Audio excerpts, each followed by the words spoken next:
श्री स्वामी समर्थ प्रेक्षकांनो, आनंदी या मालिकेमध्ये खूप सुंदर असा ट्विस्ट येताना आता आपल्याला पाहायला मिळणार आहे.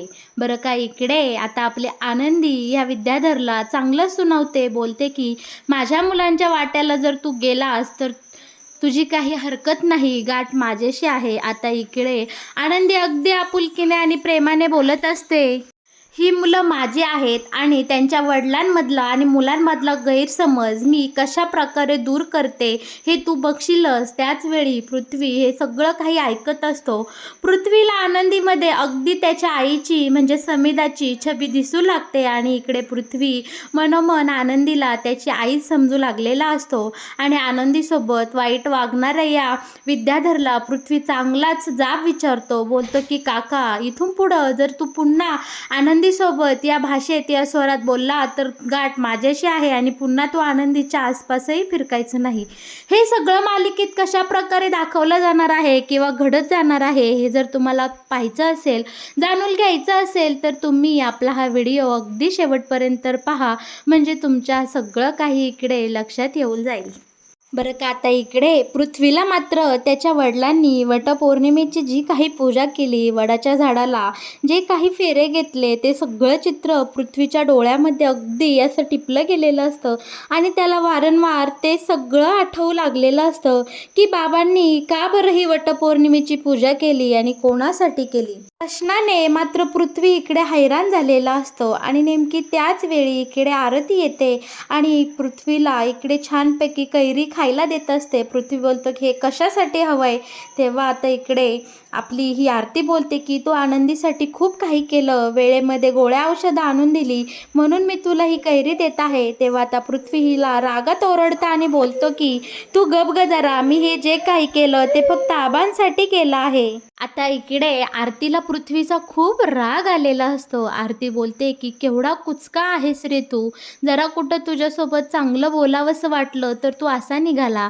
आता पृथ्वी इथून रागाने निघून गेलेला असतो आणि आरतीही इकडे पृथ्वीला मुरका मारून तिथून निघून गेलेली असते. बरं का प्रेक्षकांनो, आता इकडे एंट्री झालेली असते, ती म्हणजे आपल्या विद्याधरची. विद्याधर मस्तपैकी इकडे आता खाली दारू ढोसत बसलेला असतो आणि तो खूप विचारात गुंतलेला असतो. इकडे विद्याधरला आठवत असतं की कशा प्रकारे शिल्पाताईने त्याला धमकी दिली, कशा प्रकारे शिल्पाताई बोलली की तू तुझं हे सगळं कारस्थान थांबव, युगंधर आणि त्याच्या मुलांमध्ये भांडणं लावू नकोस, तू जर त्यांच्यामध्ये फूट पाडायचा प्रयत्न केलास तर आनंदीसोबत तू जो काही हा प्रकार केला आहे त्या कुकरचा ब्लास्ट तूच केला आहे, हे सगळं मी आपल्या युगंधरला जाऊन सांगेल, अशी डायरेक्ट उघड धमकी आता इकडे ताईने शिल्पाने या विद्याधरला दिलेली असते. विद्याधर विचार करू लागलेला असतो की अरे, या आंधळीचा पायगुण, या आंधळ्या आनंदीचा पायगुण एवढा वाईट आहे की माझी लाडकी ताई, माझी शिल्पाताई सुद्धा आता माझ्या विरोधात जायला लागली आहे. या आनंदीचं काहीतरी केलं पाहिजे. आणि ह्या विचाराने आता आपला हा विद्याधर अजूनच दारू ढोसू लागलेला असतो. तितक्यात त्याला आठवतं की अरे, जेव्हा मी ब्लास्ट कराय तिथं गेलो तेव्हा माझी अंगठी तिथं पडली. आणि आता ह्या विद्याधरची दारू अचानक उतरलेली असते आणि तो विचार करतो की जर दादाला माझी अंगठी तिथं मिळाली मग माझी काही हयगत नाही. दादा माझं असं काही करीन की तो मी कधी स्वप्नात विचारही केला नसेल. जेलमध्ये तर नंतर देईन, पण त्याआधीच तो माझी पार चटणी करून टाकील.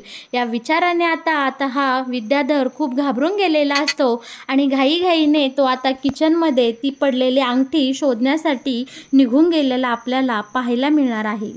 दुसरीकडे आपल्या आनंदीला आपल्या मालक साहेबांच्या खोलीमध्ये एवढ्या मऊ बेडवर झोप लागत नसते. तिला खाली चटई टाकून झोपायची सवय असते आणि या निंबाळकर वाड्यावर आल्यानंतर सुद्धा ती किचनमध्ये चटई टाकूनच झोपत होते.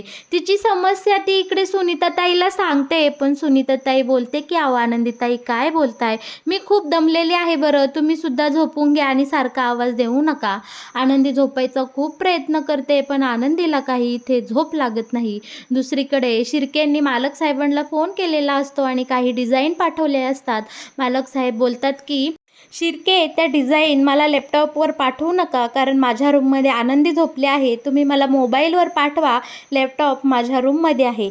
बरं का, आता इकडे मोबाईलवर जेव्हा या सगळ्या डिझाईन येतात, मालक साहेबांना तर काय आपल्या चष्म्याशिवाय दिसतच नसतं. मग ते विचार करतात की आता आम्हाला चष्मा आणायसुद्धा आनंदीच्या रूममध्ये, म्हणजे माझ्या खोलीत गेलंच पाहिजे, त्याशिवाय माझं काम होणार नाही. मालक साहेब जेव्हा इकडे रूममध्ये येतात, तेव्हा आनंदी आणि सुनीता गप्पा मारत असतात.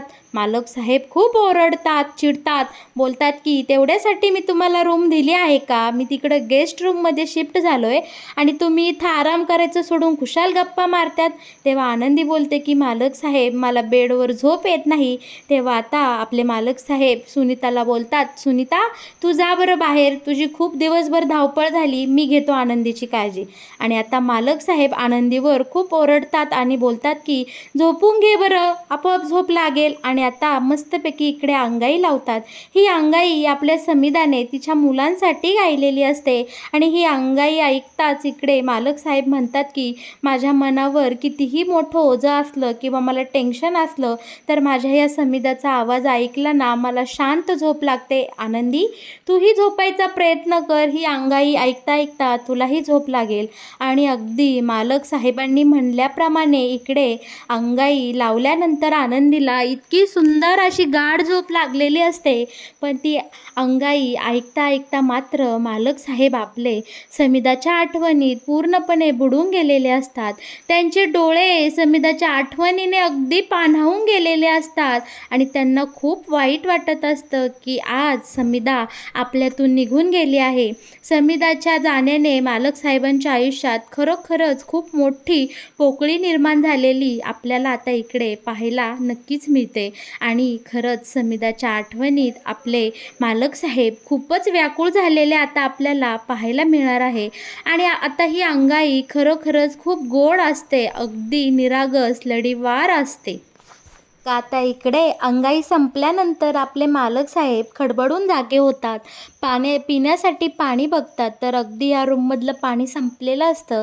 आता इकडे युगंधर विचार करतो की समजा आनंदीला एवढ्या रात्रीची जाग आली तर ती कुठे पाणी आणायला जाईल आणि मलाही ताण लागली. चला मी पाणीही पेतो आणि इथे रूममध्ये पाणी आणून ठेवतो.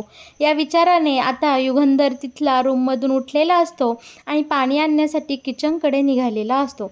पण किचनमध्ये आपला हा विद्याधर आधीपासूनच त्याची हरवलेली अंगठी शोधू लागलेला असतो. इकडे विद्याधर फार घामाघूम झालेला असतो. त्याच्या डोक्यामध्ये एकच असतं की जर ही अंगठी दादाच्या हाती लागली, युगंधरच्या हाती लागली तर माझं काही हरकत नाही, माझी काही तो गय करणार नाही, मला बोलायची संधीही देणार नाही, त्याआधीच माझं काम तमाम करीन. या भीतीने आता विद्याधर इकडे अंगठी शोधू लागलेला असतो. फायनली त्याला त्याची अंगठी सापडते. तो लगेच ती हातात घालतो. पण तितक्यात किचनकडे कोणीतरी येण्याचा त्याला आवाज येतो. पावलांचा ठक ठक ठक आवाज येऊ लागलेला असतो.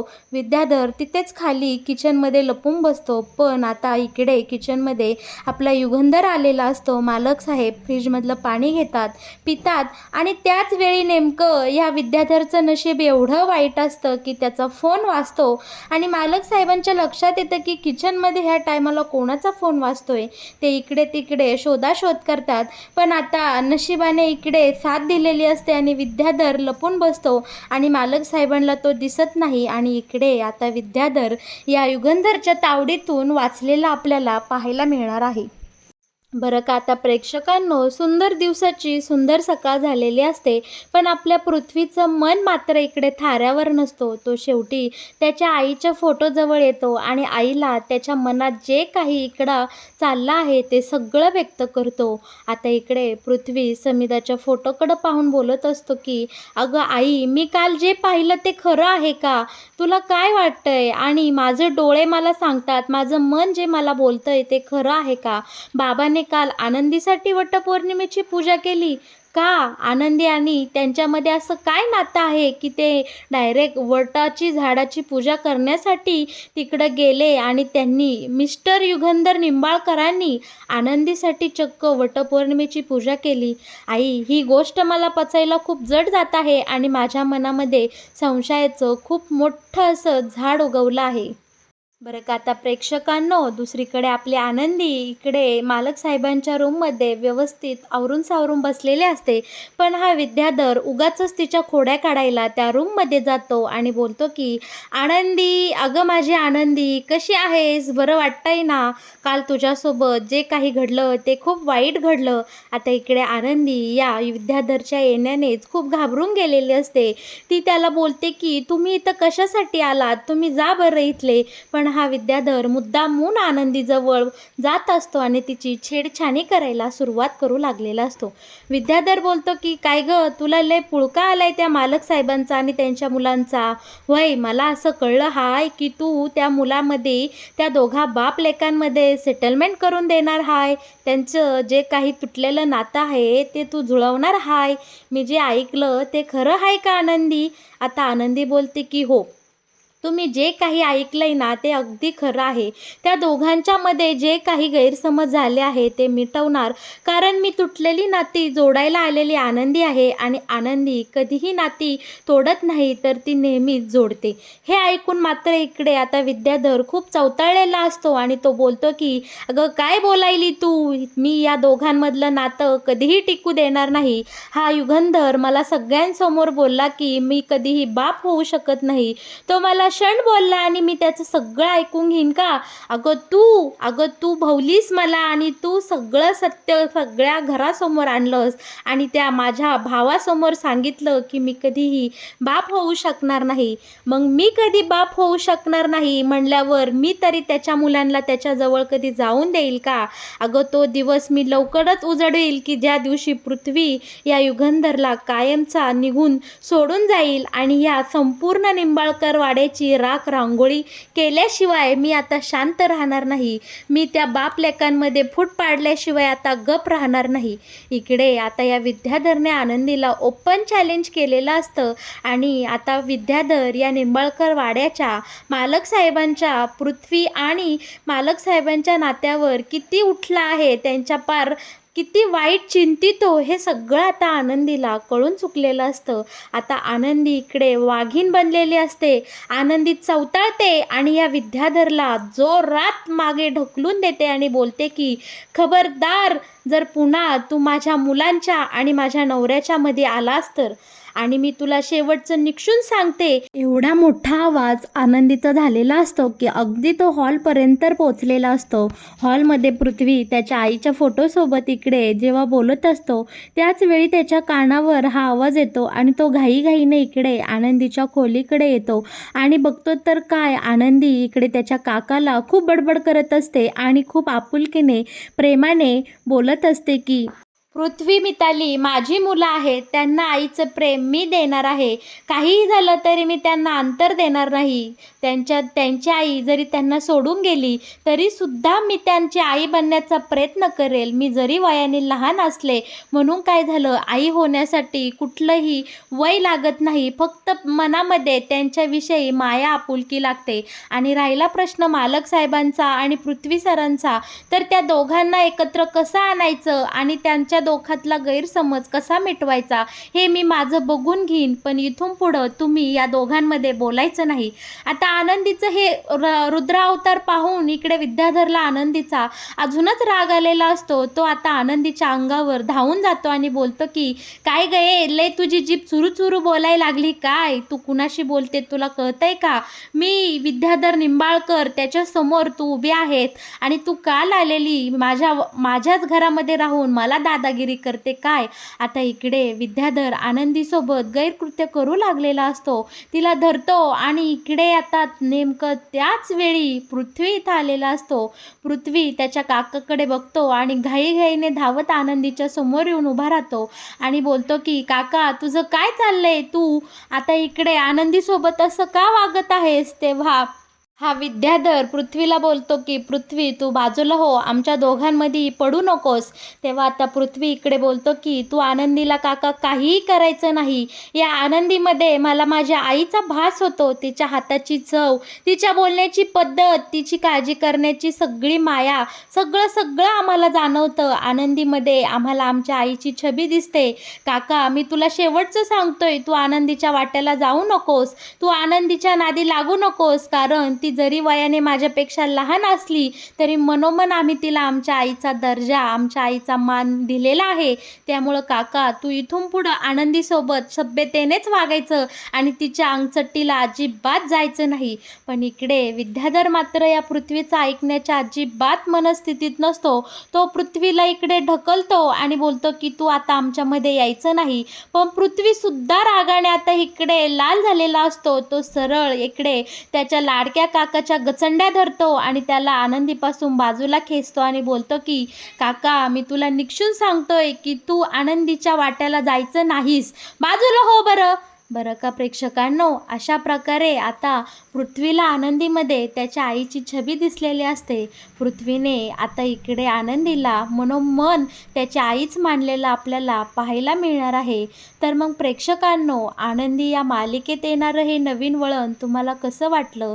या मालिकेविषयी तुमचे जर काही प्रश्न असतील किंवा काही मतं असतील तर तुम्ही नक्कीच ते आपल्या कमेंट बॉक्समध्ये कळवा. आणि हो, आनंदी या मालिकेविषयीचे असेच नवनवीन अपडेट जर तुम्हाला सगळ्यात आधी जाणून घ्यायचे असतील तर तुम्ही आपल्या या चॅनलला नक्की सबस्क्राईब करा.